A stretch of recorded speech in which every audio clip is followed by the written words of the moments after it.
मी हे दुपटं शिवते. माझ्या होणाऱ्या नातू होईल की नात माहिती नाही, पण तयारी चालू आहे.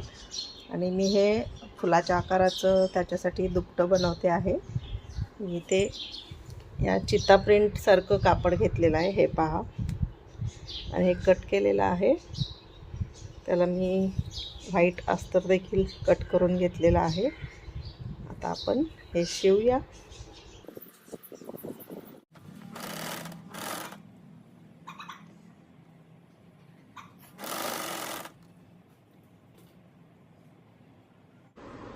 स्टार फिश सारखं फ्लॉवरचं केलेलं आहे दुपटं.